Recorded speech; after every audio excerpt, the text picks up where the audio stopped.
복사에 대해서 얘기를 하다가 중간에 끝났는데, 우리 흑체 복사에서 먼저 레일리가 어떤 식으로 흑체 복사에서 흑체 안에 에너지 밀도를 계산하는가.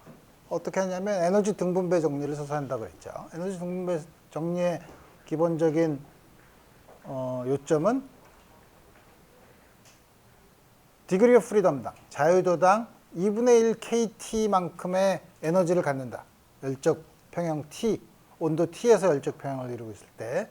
그래서 우리 뭐냐면 자유도의 개수를 계산하려고 하다가 우리 그만뒀는데, 우리 거기서부터 시작해 봅시다.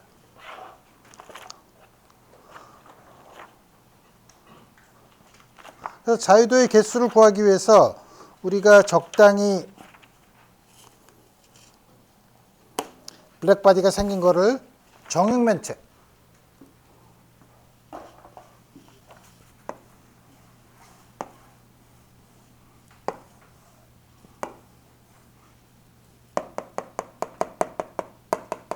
이거 원점이고 길이가 각각이 L인 정육면체 안에 전자기파의 전기장이 바운더리에서 전부 다 0이 되도록 그런 바운더리 컨디션을 골랐죠.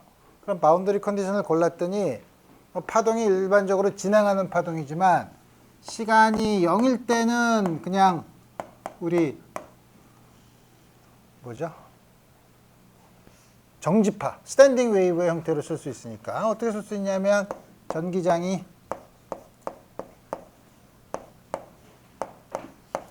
E0 sin K1X, 원래 마이너스 오메가 T가 있을 때는 T가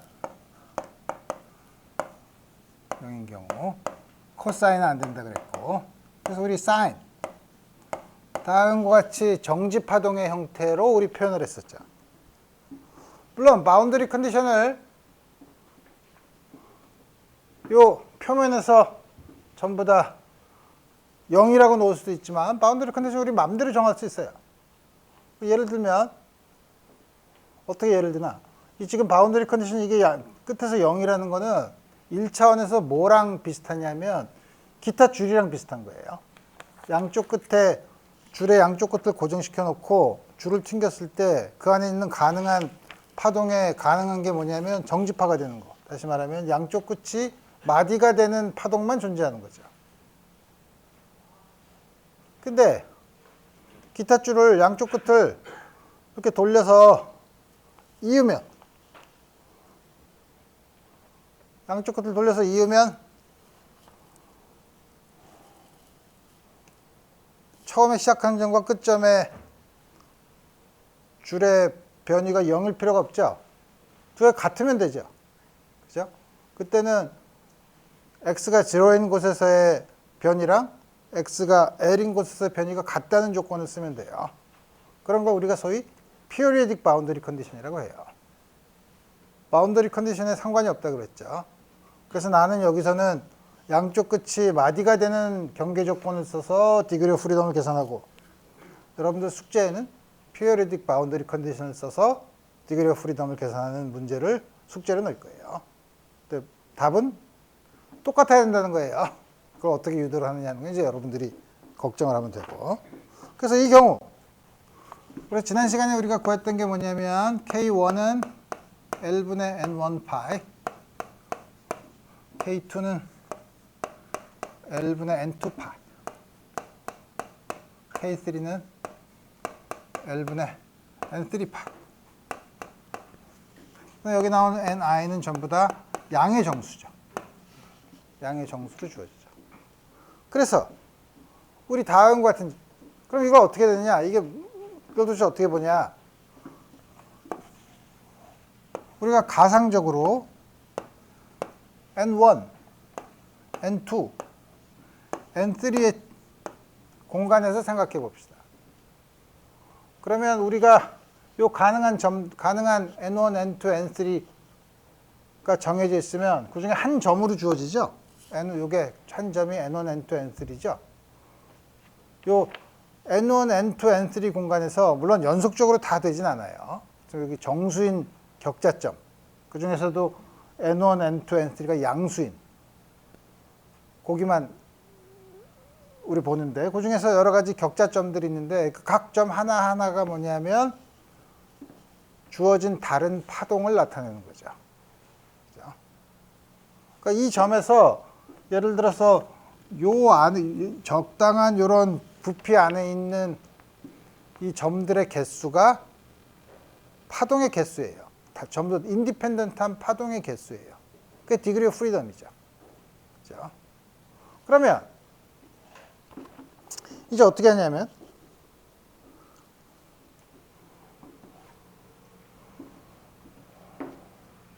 조금 아까 말한 것처럼 이렇게 격자점으로 이루어져 있는데 격자점으로 이루어져 있으니까 N1, N2, N3가 웬만큼 작으면 그 격자점으로 돼 있어서 연속적이지 않지만 N이 굉장히 크면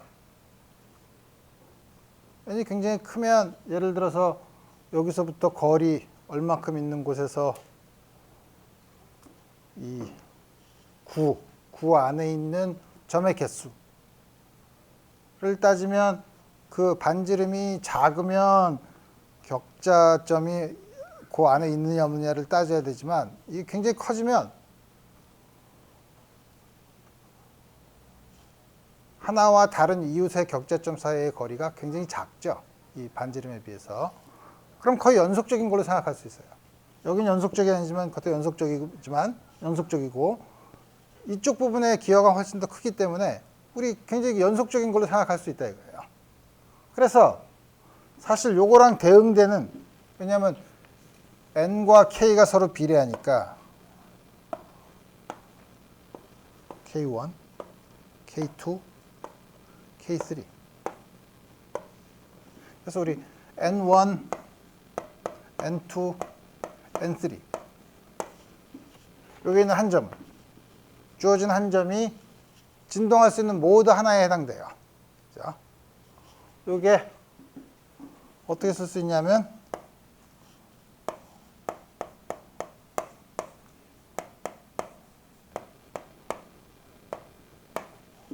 웨이브 넘버의 대응이 되죠. 자, 그 다음에 N1, N2, N3가 원래 격자점으로 디스크릿하게 주어져 있지만 이게 굉장히 커지면 거의 연속적인 걸로 생각할 수 있어요. 그럴 때 그럼 우리가 관심 있는 건 반지름이 K in sphere에서 두께가 DK 요 안에 있는 상태의 개수가 몇 개인가를 우리 구하고 싶은 거예요. K 그거는 다시 말하면 N의 공간에서도 생각할 수 있죠.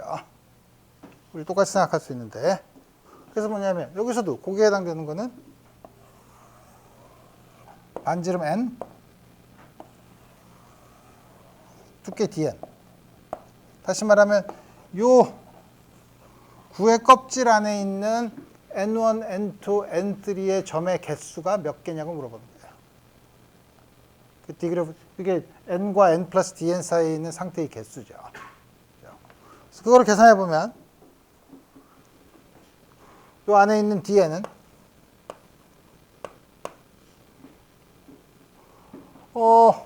여기서는 연속적이니까 뭐냐면 우리가 잘 아는 구의 껍질이죠. 구의 껍질은 표면적에다가 두께를 곱하면 되죠. 4파 n제곱 dn. 근데 n이 양수인 n1, n2, n3가 전부 양수여야 되니까 전체가 다는 게 아니라 그 중에 8분의 1만. 그죠? 8분의 1.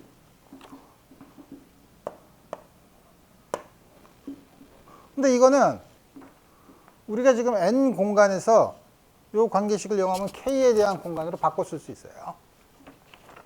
k에 대해서 쓰면 앞에 있는 게 2분의 파이 n과 파이는 요거 l 오버 파이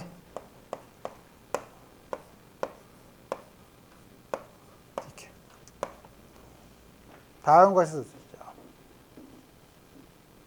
근데 전자기파의 경우에 우리 지난번에 에너지 밀도를 진동수 U에 대한 함수로 쓰기로 했는데 지금 K로 썼는데 K를 U로 쓰면 되죠. 어떻게 쓰냐면 K가 파동수 2파이 나누기 람다 2파이 뉴 C 다음 같이 쓸 수 있으니까 K 대신에 C분의 2파이 뉴를 집어넣으면 돼요. K 스퀘어 DK니까 C분의 2파의 3승 뉴 제곱 D 뉴를 곱하면 되는 거죠. 2분의 파이 L 3승 파이 3승 C 3승분의 8파이 3승 뉴 제곱 D 뉴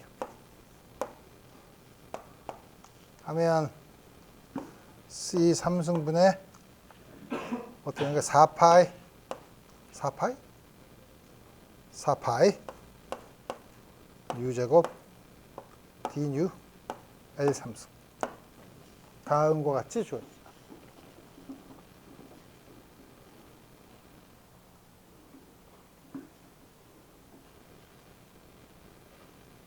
근데 우리 디그리 오브 프리덤을 써야 되죠. 디그리 오브 프리덤은 지금 요거 하나를 셌는데 실제로 전자기파는 전기장이랑 자기장이 있죠.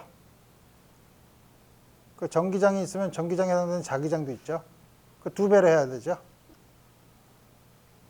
그 다음에 전기장의 한쪽 방향으로 진행하면 그 진행하는 방향의 수직으로 폴러리제이션이 두 개 있죠.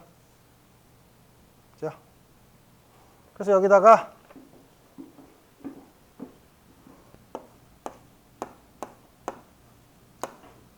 폴러리제이션, 일렉트릭 필드랑 마그네틱 필드의 인디펜던트 두 개를 곱해서 사실 디그리 오브 프리덤을 곱하려면 저기다 4배를 해줘야 돼요. 그래서 이게 뭐냐면 L3승이 곱해져 있지만 그럼 L3승으로 나누면 단위 부피당 상태의 개수죠. 그게 바로 에너지 밀도를 계산하는 거랑 구할 때 그렇게 해야 되죠. 단위 부피당으로 봐야 되니까. 그래서 뭐냐면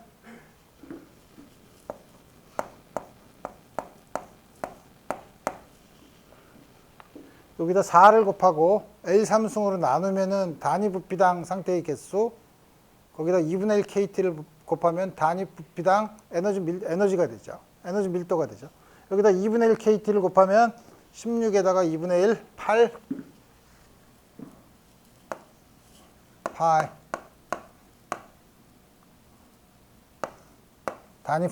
이건 단위 프리퀀시다니까 D뉴로 나눠주면 되는 거니까 DN, D뉴 다시 말하면 우리가 U는 DN, D뉴 L3승 여기 2분의 1 KT 아니 마이너스 다음과 치우리 쓰면 되는 거죠. 그래서 우리 계산하면 KT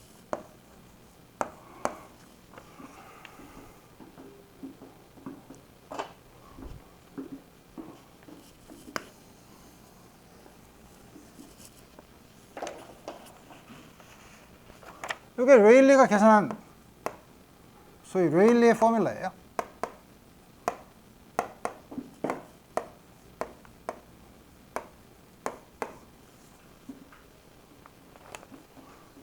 아주 예쁘게 구했죠. 여러분들도 봤어요. 지금까지 유도하는데 전혀 이해하지 못하는 부분이 없었죠. 그러니까 레일리가 아주 깔끔하게 계산을 했어요. 깔끔하게 계산을 하고 나니까 문제가 있어. 무슨 문제가 있냐면 이게 프리퀀시 디스트리뷰션이죠. U와 U 플러스 D뉴 사이에 있는 거죠. 그러면 모든 진동수에 대해서 합하면 모든 진동수에 대해서 합한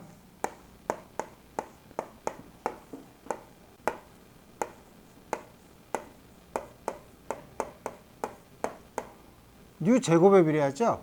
적분하면 뉴 3승이니까 무한대가 나와요. 문제죠. 자연계에는 무한대라는 양 없어요. 무한대는 수학적인 개념이에요. 자연계에서는 아무리 커도 유한하지 무한한 양은 없어요. 무한한 게 나오죠. 그러니까 문제예요. 이론에 문제가 있다는 거예요. 근데 어디서 저런 무한대가 나오냐? 뉴가 큰 데죠. 근데 우리가 흔히 되게 이제 가시광선에서 진동수가 작은 부분을 적외선, 인프라레드, 이거보다 빨간 데보다 낮은 데를 인프라레드, 보라색보다 높은 걸 울트라바이올렛이라고 그러죠. 진동수가 큰 데를. 그래서 다음과 같은 걸 사람들이 울트라바이올렛 카타스트로피라고 불렀어요.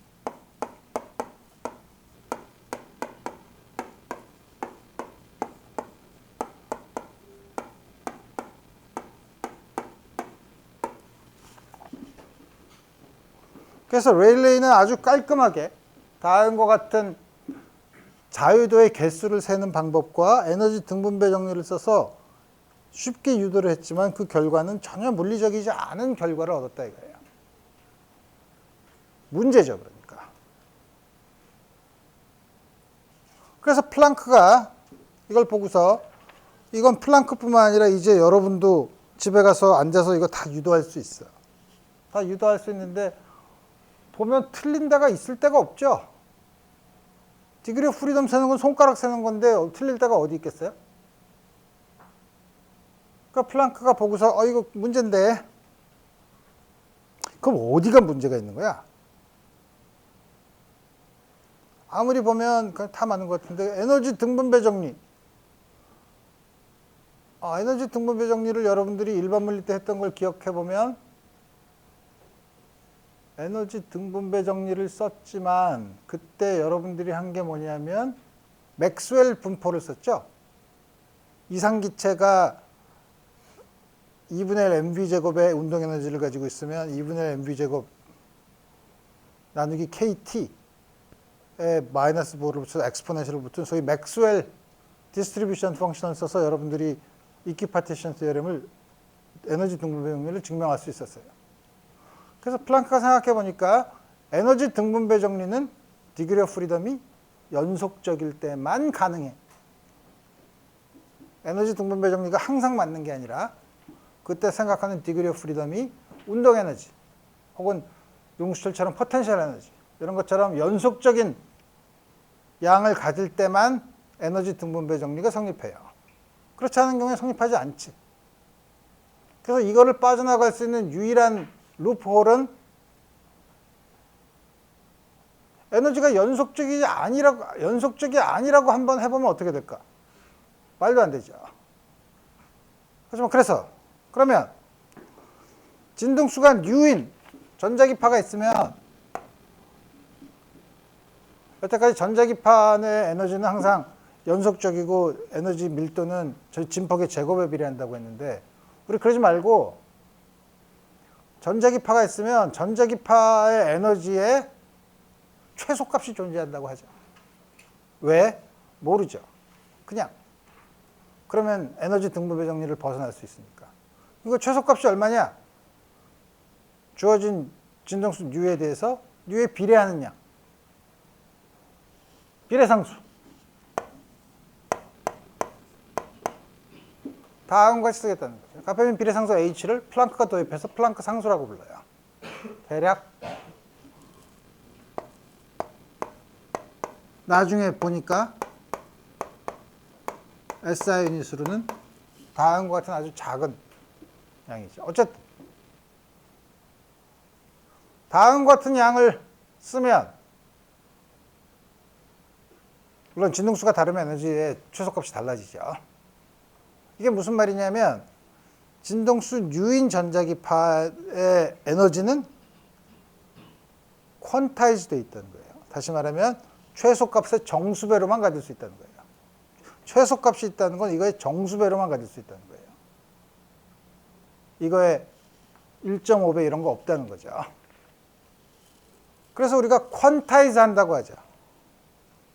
양자화 한다는 거는 다음과 같이 최소값, 어떤 양의 최소값이 존재하면 그 양은 퀀타이즈 되어 있다고 얘기해요. 전하, 퀀타이즈 되어 있죠. 전하의 최소값이 존재하니까. 그래서 다음과 같이 쓰면 무슨 일이 벌어지냐? 그러면 일반적으로 어떤 진동수 N인 경우에 N개가 있으면 다음과 같이 정수배로만 존재할 수 있다고 하면 어떻게 되냐? 그럼 에너지 등분배 정리를 쓸 수 없죠. 그렇지만 우리 쓸 수 있는 게 있죠. 뭐죠? 여러분들이 통계역학에서 배우면 소위 말하는 볼츠만 팩터라는 게 있어요. 볼츠만 팩터가 뭐죠?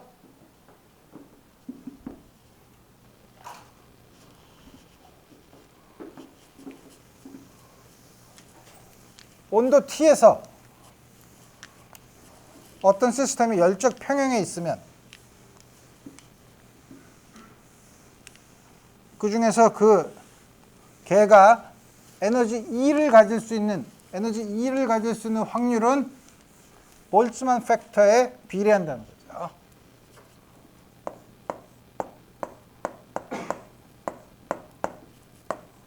볼츠만 팩터가 뭐죠? 다음과 같은 양이죠. 이거 처음 보는데요. 여러분들 일반 물리 시간에 맥스웰 볼츠만 디스트리뷰션을 봤을 때도 이상기체의 속도에 대한 분포를 이걸 썼어요. 에너지 대신에 2분의 1 mv 제곱 운동 에너지를 쓴 거에 불과해요. 일반적으로 볼츠만 팩터예요. 근데 이게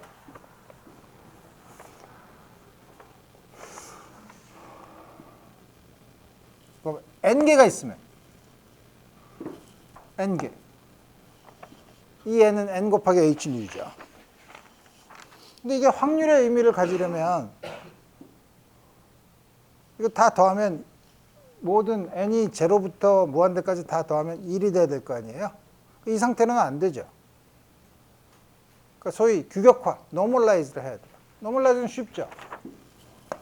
다 더하면 되지 뭐.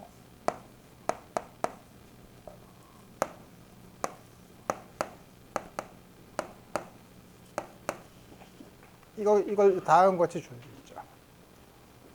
그래서 우리 통계역학에서 많이 하는 분포 함수가 주어져 있으면 모든 물리량은 이거의 기대값으로 우리 결정하자. 확률이 주어지면 우리 기대값을 구하는 건 아주 기본적인 문제예요. 그래서 이렇게 되면 우리 그러면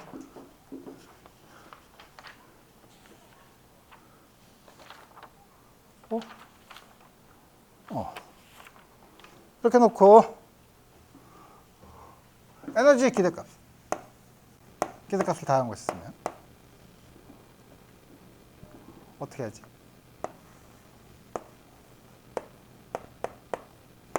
En 대신에 NHν 요걸 쓰면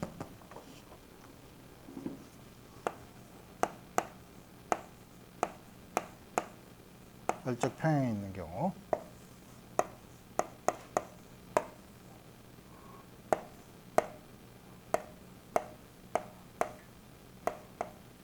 요거의 에너지가 n 곱하기 hν죠. 이거 계산하면 되죠.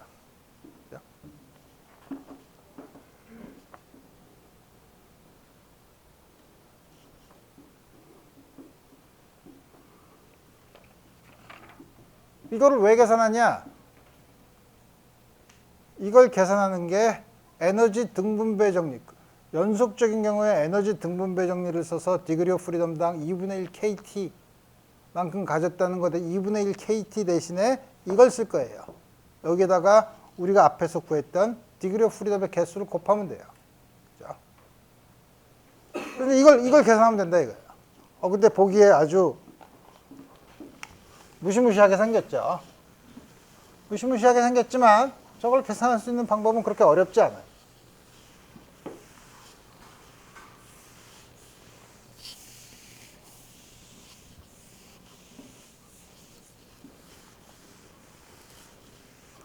어떻게 계산하면 되냐?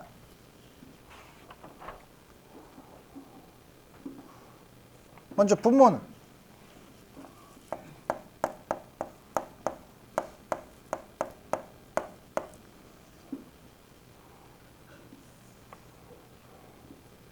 등비 수열이죠? 등비 급수지 수열이 아니라 이렇게 되니까 이게 어떻게 되나? 1 마이너스 r분의 첫 번째 항 이거네. 맞죠?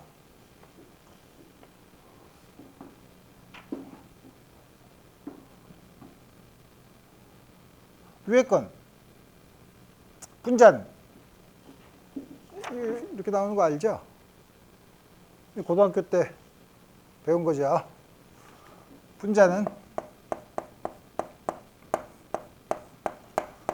분자를 계산하려면 이게 복잡하니까 요거를 kt분의 1을 x라고 놓읍시다.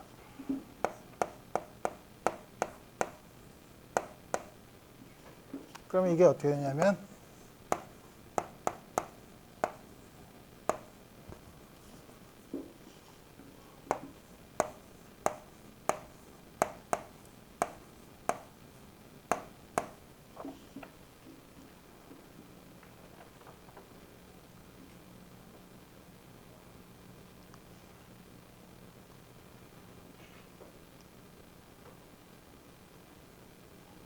이거네.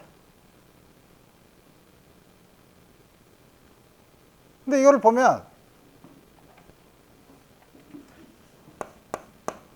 이거는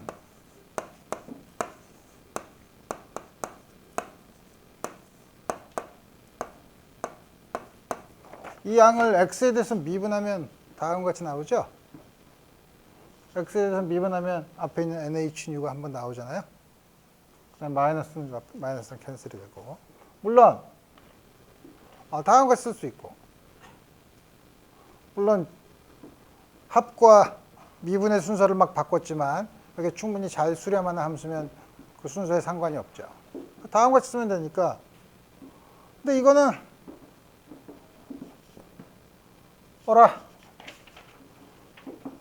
분모네. 자, 그 분모를 이거 그냥 미분하면 돼요.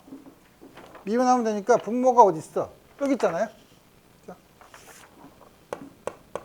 ddx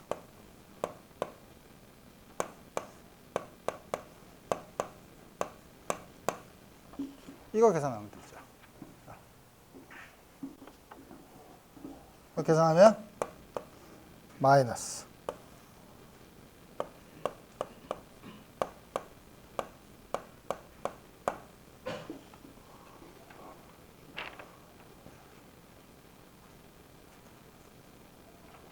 플러스 h뉴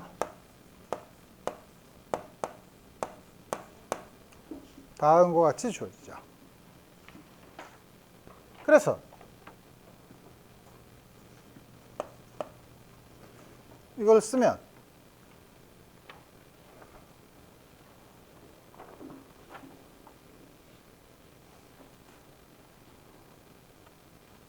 어떻게 되나? 분자를 이걸 분모로 나누면 되니까 이 분모로 나누면 되니까 이거 역수를 곱하면 되죠. 이거 하나 없어지죠. 어떻게 되냐면 h뉴 다시 x를 kt분의 1로 쓰면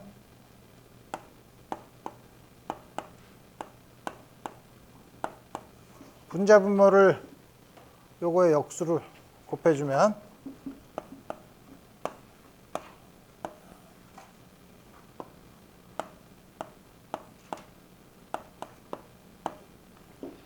(2분의 1 kt랑은 아주 달라지죠.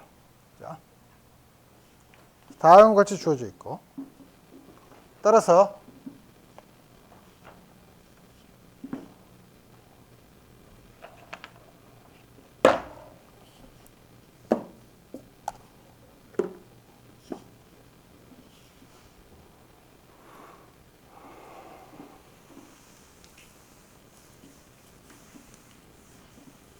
에너지 덴시티는 플랑크가 구한 에너지 덴시티는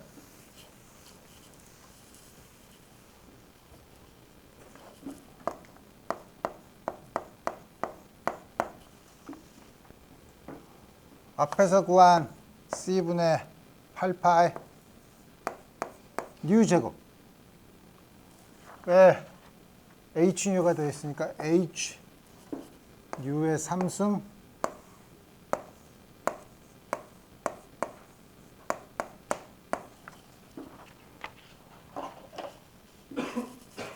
다음과 같은 식으로 됐어요.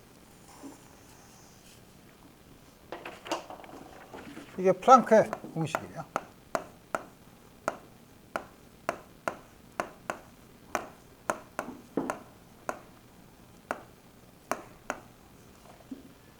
앞에서 구한 거랑은 아주 다른 결과를 얻게 됐죠.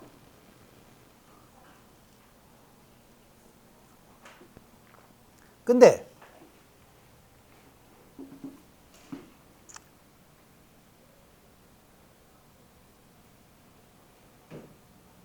실제로 실험 데이터랑 비교해 보니까 이게 정말 잘 맞아요.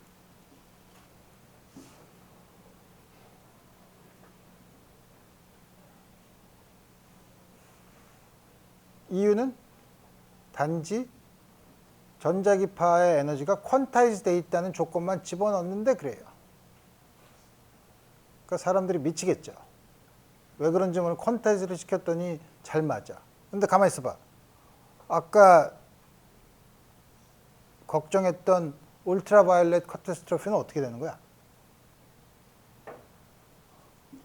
적분을 하면 되죠. 적분을 하면 되는데 아까 레일레이 포뮬라에서는 밑에 이게 없었죠? 그러니까 뉴 스퀘어가 뉴가 커지면 그냥 다이버지를 하는데 그러니까 뉴가 이제는 커지면 이거는 뉴의 파워고 이건 뉴의 엑스포넨셜 펑션이에요. 우리가 잘 알듯이 뉴의 어떤 파워도 엑스포넨셜 펑션을 이길 수 없죠. 이거는 뉴가 무한대로 가면 0으로 가는 함수예요. 근데 뉴가 0으로 간다고 해서 적분하면 파이나이트하게 될 거라는 거는 해봐야 알죠. 그래서 해봅시다 그러면. 그래서 해보면 UT는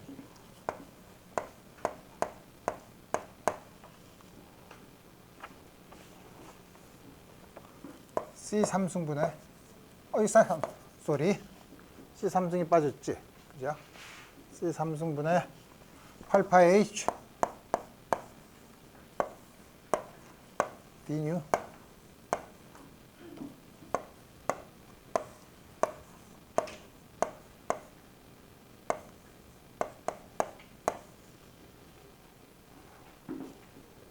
이렇게 안에 있는 게 복잡하면 이거를 차원이 이렇게 다음과 같이 간단하게 놓으면 되죠. 그러면 RH C3승 뉴가 KT X니까 요거에 3승 4승이 들어갈 테고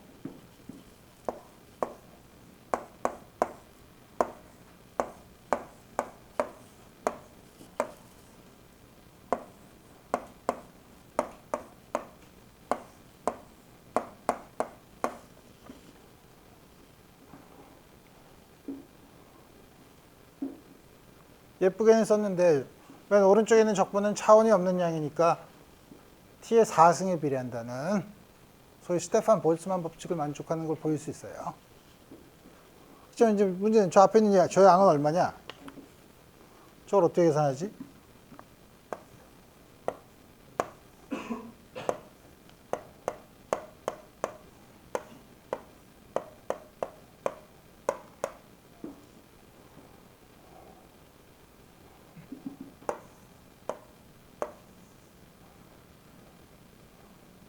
dx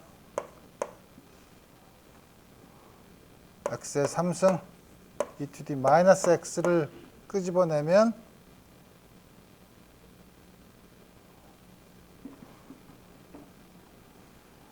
(1 마이너스 e to the 마이너스 x분의 1이죠. 그죠?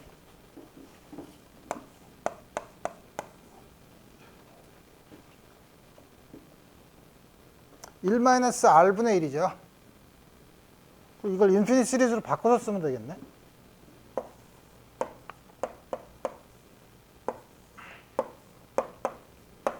이거 쓰면 이렇게 되죠. 물론 여러분들이 수리물리 시간에 배웠던 radius of convergence를 따져야 되긴 하지만 다음 거 씁시다. 다음 거 쓰면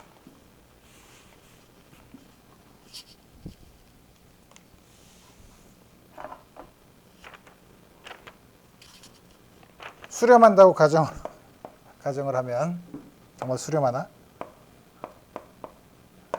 합과 적분의 순서를 바꾸면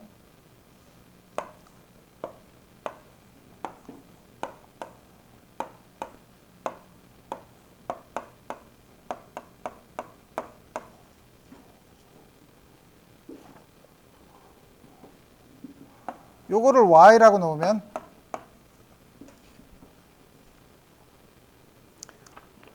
dy랑 y선, 그러니까 n 플러스 1분의 4승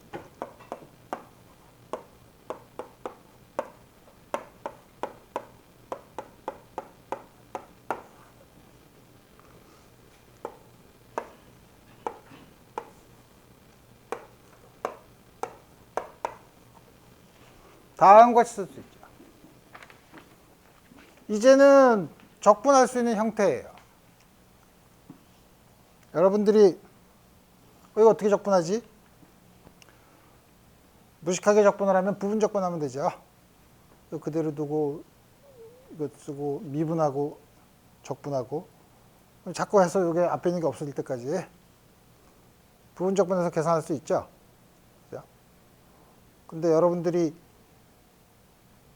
수리물리를 배웠다면 요게 감마 펑션 중에 감마 4 3팩토리얼에 해당되는 양이죠. 3팩토리얼. 그죠? 3팩토리얼인지 아닌지를 모르겠으면 무식하게 부분 적분을 해보면 된다는 거예요. 그래서 다음과 같이 돼서 이제 다시 거꾸로 가야지. 3팩토리얼 분의 1.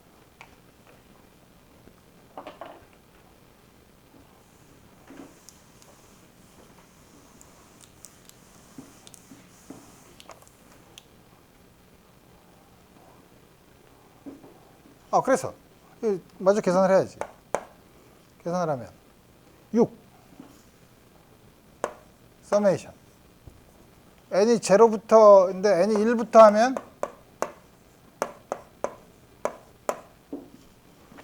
이건 수렴하는 급수죠. n분의 1은 발산하지만 n제곱 n분의 1보다 조금만 더 차수가 크면 수렴하죠. 여기 n의 a승의 썸을 하면 우리가 소위 말하는 리만 제타 펑션 제타 a에 해당되죠. 제타 4예요. 이렇게 얘기하면 여러분들이 수리물리 안 들은 사람은 서러워서 살겠나? 아니면 내가 이걸 숙제로 내줄 수도 있어. 이게 제타 4가 얼마인지 90분의 파이 4승이에요. 그래서 답은 15분의 파이 4승.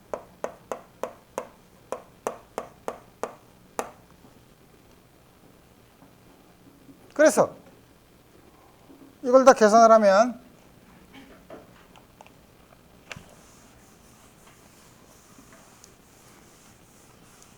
이 적분을 모르겠고 이거를 어떻게 하는지 모르겠는데 별로 고민할 필요 없어요.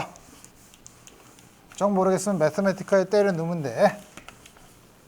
지금 중요한 건 이걸 어떻게 구할 수 있느냐가 어쨌든 이걸 다 계산하면 얼마라 그랬지? 저 앞에 있는 게 15분의 파이 4승이라고 그랬죠? C 3승분의 8파이 H K 4승 H 4승 15분의 파이 4승 T 4승 15분의 8 파이 5승 K 4승 K는 볼츠만 상수예요. H 3승 T 4승.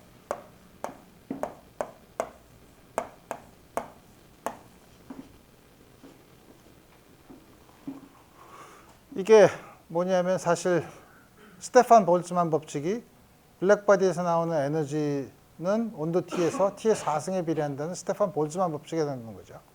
그 앞에 있는 스테판 볼츠만의 A라고 주어졌던 상수를 플랑크 상수를 이용해서 쓰면 다음과 같이 플랑크 상수를 결정하면 다음과 같은 게 실험과도 역시 잘 맞는다는 사실을 알고 그것보다 중요한 거는 울트라바이올렛 카타스트로피가 없다는 거죠. 그래서 보면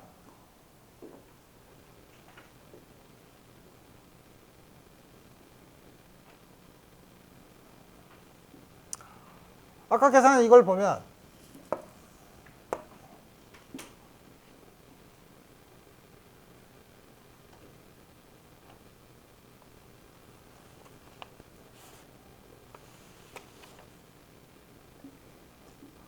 이게 아주 작으면 여러 가지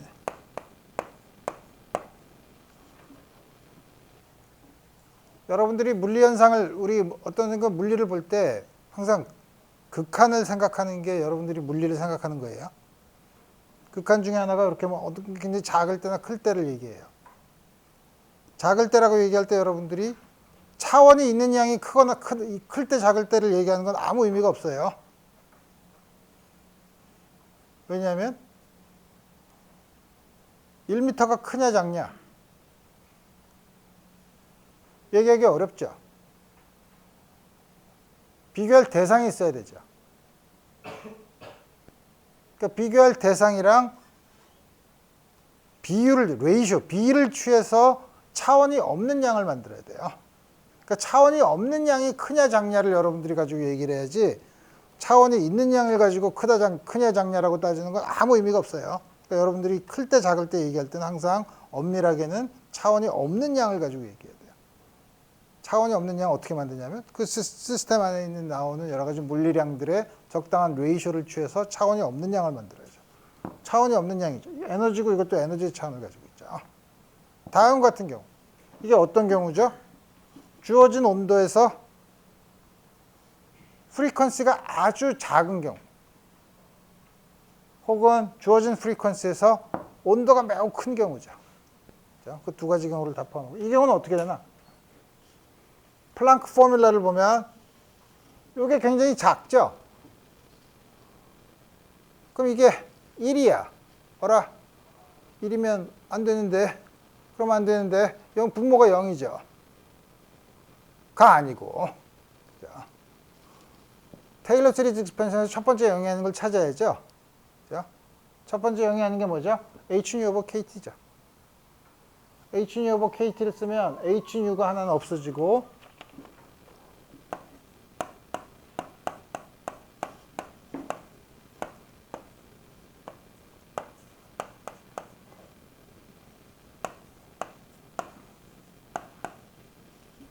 레일레이 포뮬라로 가자.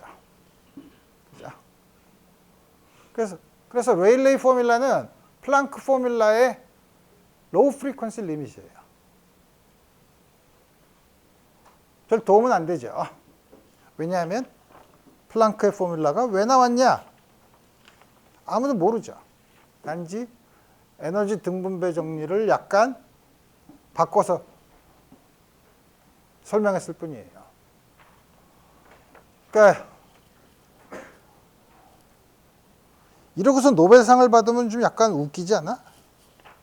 어쨌든 다음과 같이 된 다음에 사람들에게 준 충격이 컸기 때문에 그래요. 물론 실험 결과랑도 잘 맞지만 이건 왜 그런데? 설명할 이유가 없죠. 설명할 근거가 없죠. 그 다음에 우리가 옛날에 400년 전에 뉴턴이 빛의 입자설을 얘기했다가 호이겐스, 프레넬 이런 사람들의 간섭 실험에 의해서 개망신을 당한 다음에 그 다음에 빛은 파동이라고 굳어졌는데 빛의 에너지가 최소량이 존재하는 건 마치 입자처럼 보이는 거예요. 그럼 빛이 입자인 거야.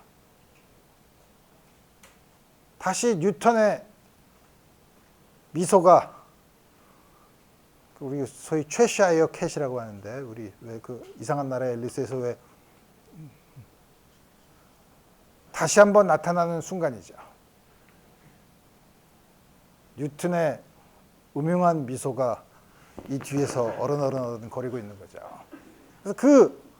그래서 이제 미시 세계에서 도대체 빛이 어떤 성질을 가지고 있느냐에 대한 큰 충격을 준 아주 간단한 계산이에요.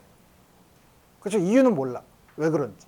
그렇지만 여러 가지 그 다음부터 그럼 빛이 입자의 성질을 가지고 있느냐에 대한 논의가 다시 한번 불붙게 된 계기가 됐죠. 그래서 이게 하나 있고, 몇 가지를 더 해야죠. 그래서 요게 계산을 하면 7점 10에 줄 퍼 미터 3승 켈빈 4승 소위 스테판 볼츠만의 컨스탄트라고 하고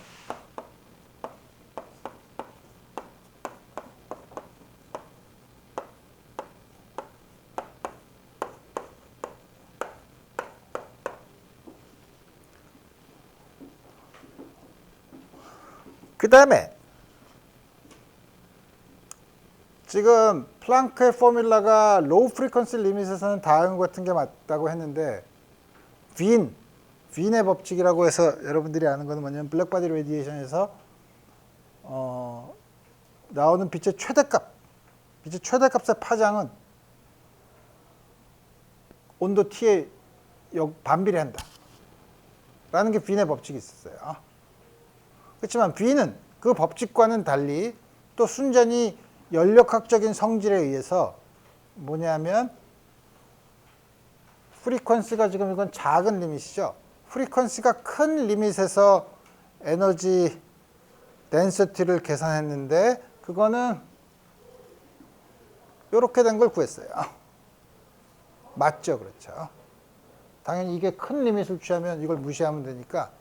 그러니까 뭐냐면 고전적으로는 레일레이가 로우 프리퀀시 리밋을, V는 하이 프리퀀시 리밋을 알고 있었지만 그 중간을 몰랐는데 그 중간은 아무 이유 없이 전자기파가 에너지가 퀀타이즈 됐다는 것만 쓰면 그 중간을 메꿔 넣을 수 있더라 이거예요. 그것도 실험과 아주 잘 맞게. 그래서 빈의 법칙은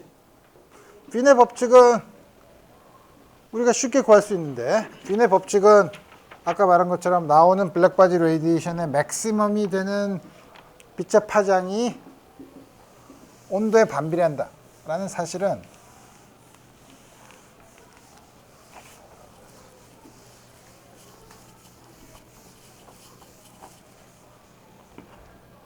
그거 어떻게 하면 돼요? 이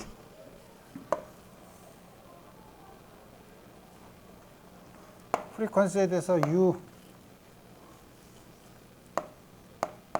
주어진 t에 대해서 이걸 계산을 해보면 이게 뉴가 작을 때는 뉴의 제곱처럼 늘어나고 뉴가 커질 때는 엑스포넨셜리 감소하니까 이 사이에 이렇게 되겠죠? 그래서 여기가 레일레이 진스 리밋이고 여기가 빈의 리밋이에요. 그렇지만 틀림없이 여기 가운데 맥시멈이 있을 거라 이거예요. 맥시멈은 어떻게 구해요? 에너지 덴시티 U를 진동수 U에 대해서 미분해서 0이 되는 점이죠. 그죠? 맥시멈을 구하려면 du, dν가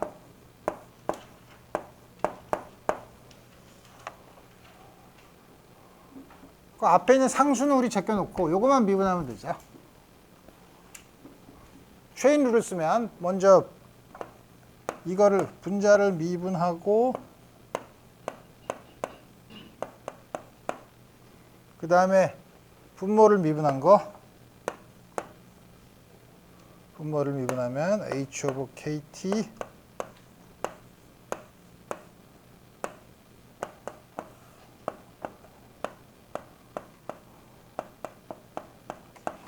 이게 0이죠. 이게 같은 거죠. 그러니까 우리 지우개를 써서 간단히 없애면 이렇게 되고 이거를 또 이쪽으로 곱하면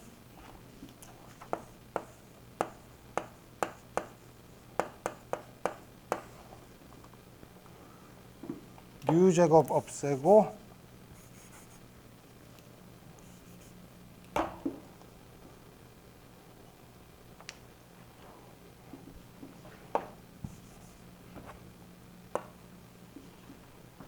Hν 오버 KT를 X라고 놓으면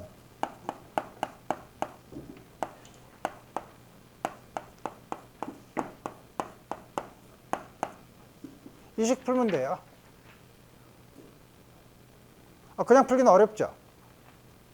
해석적으로 풀기는 어렵지만 뉴메리컬하게 풀 수 있죠. 뉴메리컬하게 풀 수 있는데 뉴메리컬하게 풀면 대략 2.82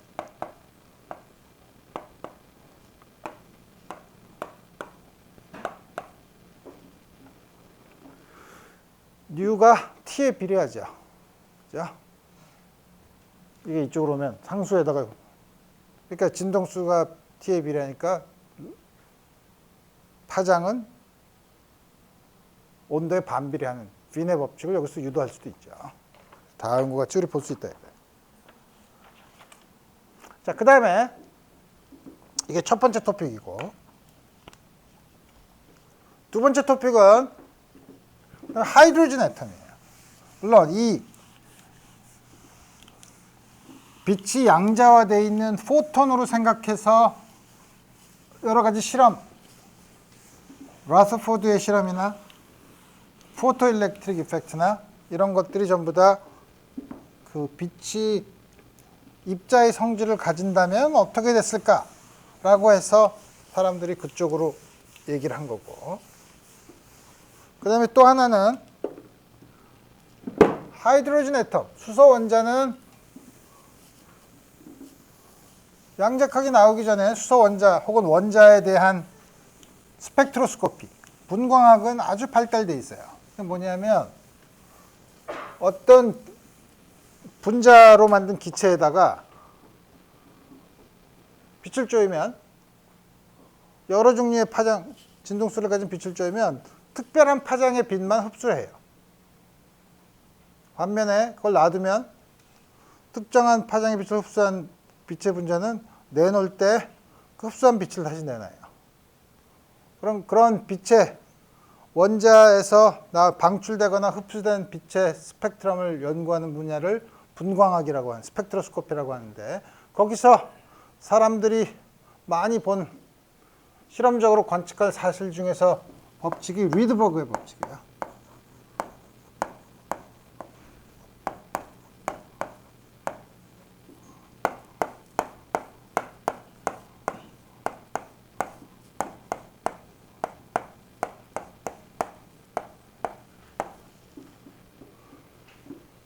방출되거나 흡수된 선 스펙트럼, 라인 스펙트럼의 파장의 역수는 정수의 제곱의 역수의 차이에 비례하더라 이거예요. 그 비례상수, 리드버그에서 앞에 있는 비례상수 리드버그 상수 RY로 다음 같은 거는 잘 알려져 있는 사실이에요. 그래서 설명을 못해요. 왜 그런지. 그래서 사람들이 이게 2 왜 2냐, 1.9면 안 되냐, 뭐 이런 식으로도 뭐 여러 가지 얘기를 했지만, 다음 같은 것만 알고 이제 그럼 원자에 대한 이해를 어떻게 하냐. 톰슨이 전자를 발견한 다음에 전자가 음의 전하를 가지고 있으니까, 근데 원자는 중성이니까 양전하가 구름처럼 퍼져 있고 그 안에 전자들이 박혀 있다. 초콜릿칩 쿠키처럼. 요즘 같으면 초콜릿칩 모델이라고 했겠지만 그때는 그런 게 없었나 봐. 초콜릿 푸딩. 근데 라서포드가 알파 핵을 충돌시킨 다음에 아주 크게 튀어나가는 알파 입자가 있는 걸로 봐서는 원자 핵이 플러스 양의 전하가 구름처럼 퍼져 있는 게 아니라 아주 가운데 아주 작은 공간에 있고 그 주위에 전자가 있다. 이런 사실을 확인하는 실험을 했죠. 그래서 그 다음에 사람들이 그래? 그럼 가운데 양성자가 있고 양의 전하를 띤 원자 핵이 있고 주위에 전자가 이렇게 돈다. 근데 전기적인 힘은 R제곱분의 1, 쿨럼의 힘은 R제곱분의 1이고, 가만히 있어봐.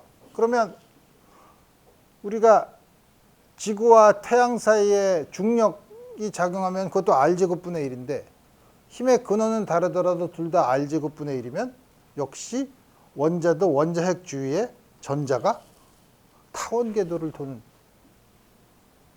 작은 태양계처럼 이루어져 있을 것이다. 라는 게 라더포드 실험 이후에 사람들이 가지고 있는 아주 그럴듯한 원자에 대한 모델이죠. 근데 이 원자의 모델은 아주 심각한 문제가 있어요. 심각한 문제가 뭐냐면, 전하를 띤 물체는 가속을 하면 전자기파를 방출해요.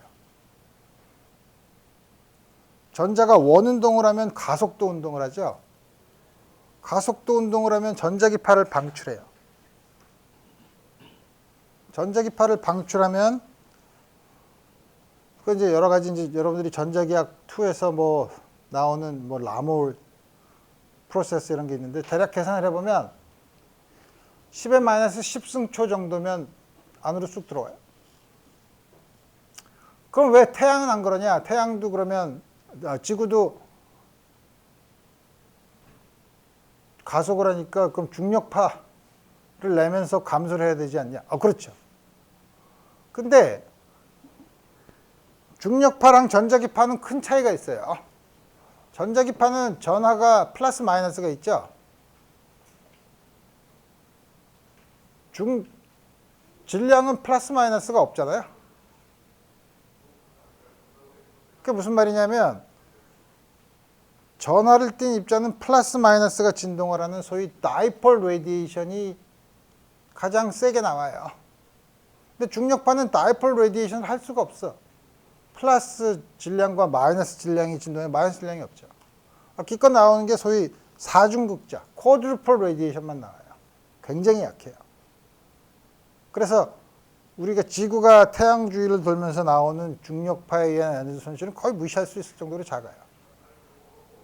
근데 수소 원자의 전자의 경우에는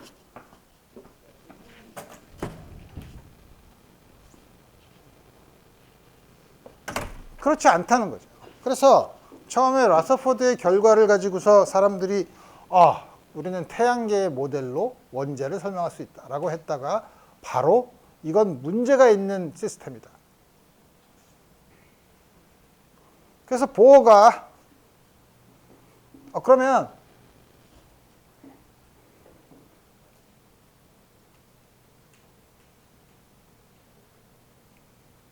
에너지를 방출하지 않는다고 하지 뭐. 뭐라고? 무슨 미친 소리야. 그러지 말고 우리 잠깐만. 나를 미쳤다고 하기 전에 일단 전자는 수소 원자 안에 있는 전자는 에너지를 방출하지 않는다고 치자. 막 떠들죠. 이렇게 말이 되는 얘기를 해라. 잠깐. 그래서 모델이야, 모델. 그렇다고 하면 어떻게 될까? 그래서 보어가 모델을 세웠어요. 수소 원자에 대한 모델을 보어 모델. 보어 모델은 세 가지의 얼토당토하지 않은 가설로 이루어져 있어요. 첫 번째가 지금 말한 것처럼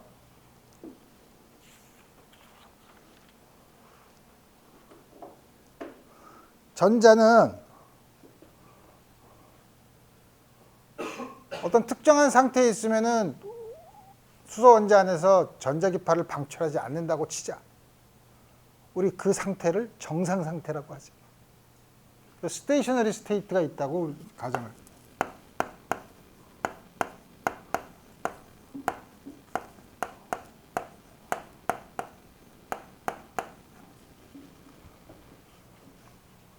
오늘 누가 나한테 와서 100년 전에 보호가 와서 보호가 자기 모델처럼 자 우리 스테이트가 있다고 하자. 그럼 난 바로 나갔을 거예요. 무슨 말도 안 되는 얘기야. 그러고서 그 다음에 그러면 언제 전자기파가 나오냐? 한 정상 상태에서 다른 정상 상태로 갈 때, 이동할 때. 그 정상 상태라는 게 주어진 에너지가 있을 때, 에너지가 주어져 있는데 에너지가 높은 데서 낮은 상태로 가면 그 에너지 차이만큼 전자기파를 내고 낮은 데서 높은 데로 가면 그 에너지 차이만큼 빛을 흡수한다, 전자기파를 흡수한다고 치자. 라고 했어요. 이게 첫 번째 스테이셔너리 스테이트의 스테이셔너리 스테이트. 두 번째 스테이셔너리 스테이트와 두 스테이셔너리 스테이트 사이에서 옮겨갈 때만 그 E1이 E2보다 크다고 생각하면 그 차이에 해당되는 포톤을 끄집은 전자기파, 포톤을 낸다고 하자.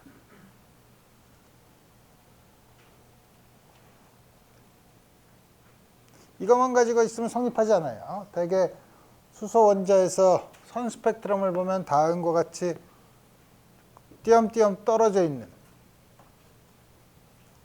값을 가지게 되는데 이런 값을 가지는 게 사실 양자역학에서 나중에 배우면 알겠지만 양자역학이라고 해서 모든 게 다 퀀타이즈 된 건 아니에요. 연속적인 양은 퀀타이즈 돼 있지 않아요. 바운드 스테이트나 이럴 때만 에너지가 퀀타이즈 돼 있어요. 퀀타이즈 돼 있는 걸 넣고 싶어. 그래서 그 다음에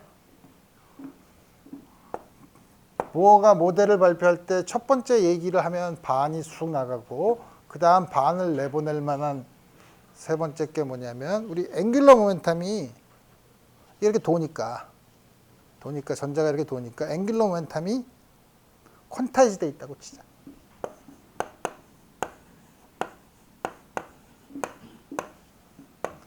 우리 원래는 r제곱분의 1이면은 일반적으로 궤도는 타원 궤도지만 뭐 쉽게 하기 위해서 원궤도로 생각해도 되죠. 원궤도인 걸 타원 궤도로 일반화하려면 장축 반지름을 원의 반지름을 장축으로 다 바꾸기만 하면 되죠. 그러니까 원궤도를 돈다고 하면 원궤도를 이렇게 도는 거에 가운동량은 mvr이야. r 곱하기 p죠. p가 mv니까 이게 h 바 h 바는 h를 2파이로 나누는 이게 하도 많이 나와서 이렇게 간단하게 써요. h 바 정수배.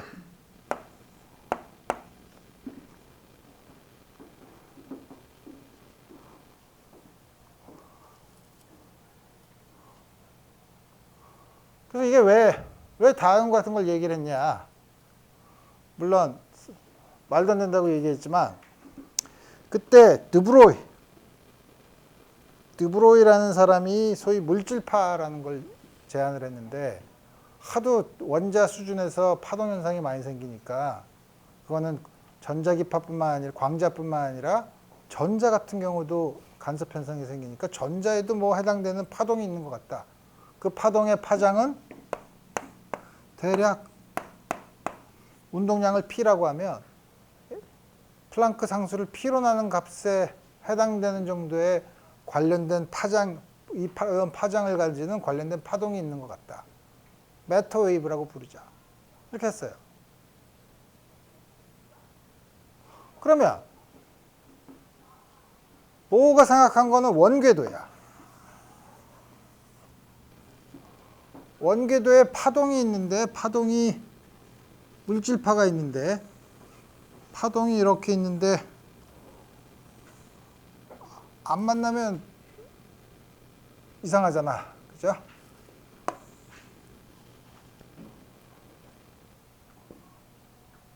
스탠딩 웨이브. 원 위에서 스탠딩 웨이브가 될 조건이 뭐냐?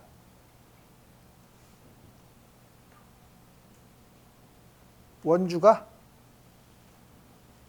파장에 이게 어떻게 되는 거야?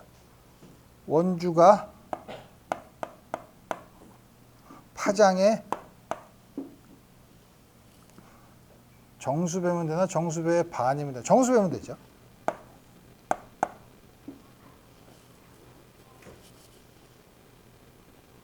근데 람다 대신에 이걸 써.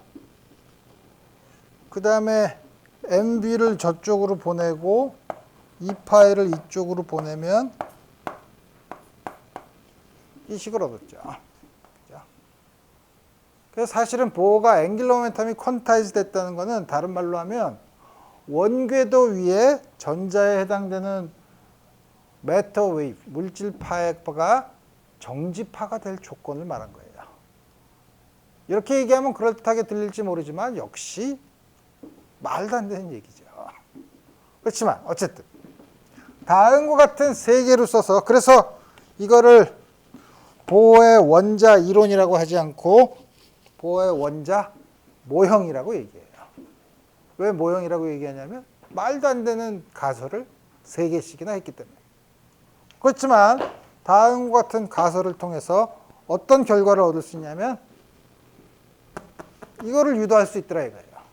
어떻게 하냐면 이제부터 요거만 제외하면 전부 다 그 다음부터는 고전역학이에요.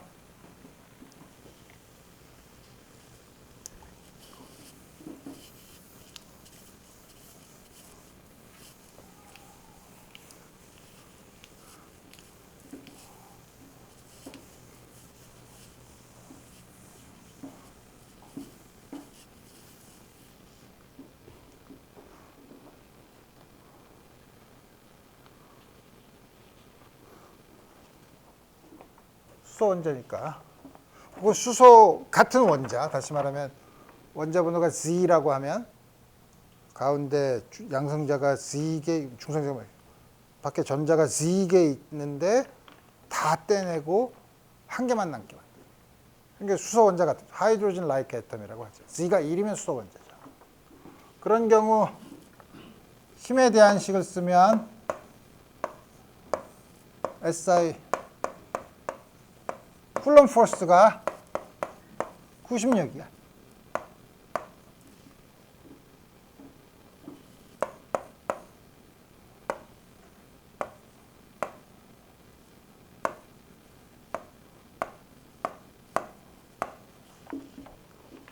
뭐 적당히 나누고 곱해가지고서 왼쪽이랑 오른쪽이 똑같죠. 차수를 MVR의 차수를 비교해보면 다 똑같으니까.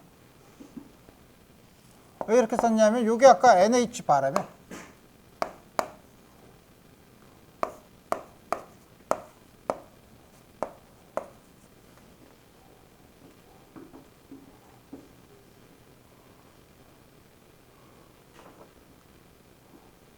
그래서 요거랑 요 마지막 걸 비교해 보면 R 제곱분의 R 3승분의 그러니까 R을 이쪽으로 넘기면 R은 N분의 N 스퀘어드 H 바 스퀘어드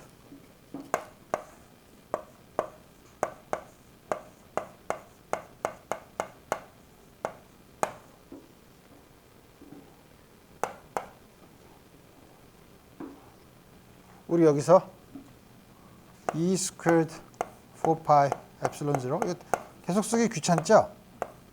요거에 H 바 C를 붙인 거를 알파라고 정의할 거예요. 소위 Fine Structure Constant라고 하는데 숫자가 137분의 1로 아주 작은 숫자예요. 다 쓰기 귀찮아서 이걸로 바꿨어요. 바꿔서 쓰면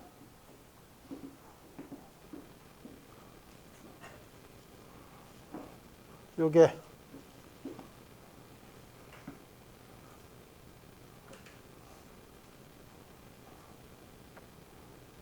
어떻게 되는 거야? E 스퀘어 오버 요게 H 바 C 알파네.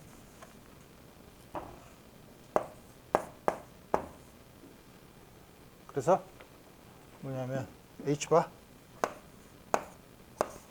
MC C 알파 현재 다음 것이 퀀타이즈 돼 있죠. N은 1부터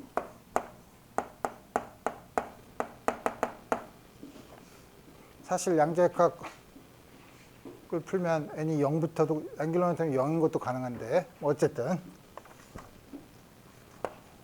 V는 아까 가운동량 퀀타이즈 된 걸 쓰면 이거 쓰면 되죠.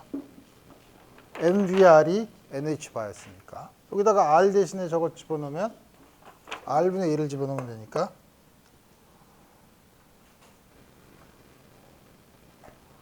어떻게 되는 거야? NH바 오버 M R분의 1 H바 N제곱 MC C 알파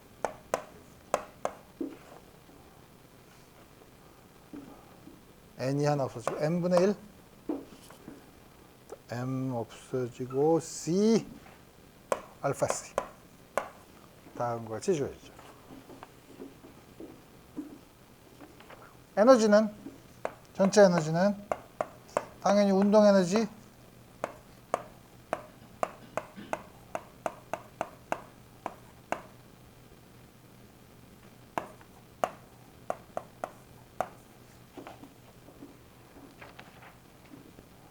이렇게 쓸 수 있나?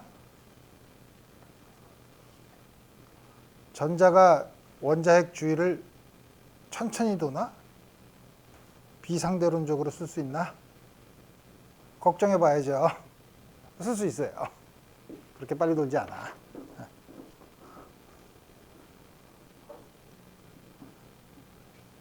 이거 쓰면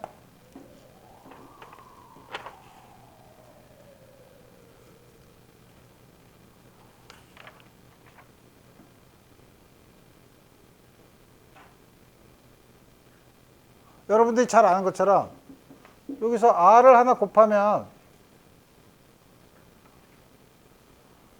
MV 제곱이 쿨럼 포텐셜이랑 같죠? 반을 하면 요거의 반이죠?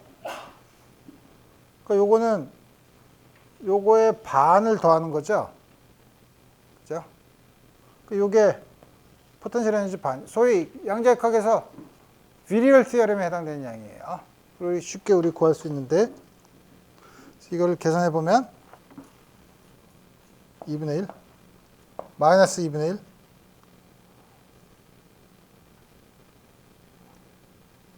CE squared 4파이 엡실론 0 R분의 1을 집어넣어야 되니까 요거에 역수를 처음부터 이렇게 계산을 다 이건 다 쉽게 계산을 할 수 있는 거니까 마이너스 2분의 1 C 알파 H 바 C의 제곱 M 스퀘어드 H 바의 제곱 그래서 이게 얼마냐면 C 알파 N 제곱 에너지가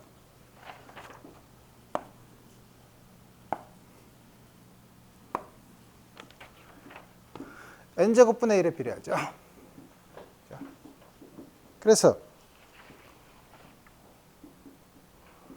에너지의 차이가 한 스테이셔너리 스테이트 에너지에서 다른 스테이셔너리 스테이트 에너지로 내려올 때 hν만큼의 빛이 나온다 그러면 에너지의 차이가 n제곱분의 1에 비례해요. 에너지의 차이가 hν죠. 진동수는 파장에 반비례하죠. 그러니까 람다분의 1이 n제곱분의 1의 차이에 비례한다는 사실을 암시하죠. 시간이 다 돼서 다음 시간에는 그 리드버그의 포뮬라를 여기에서부터 마저 다 유도를 하고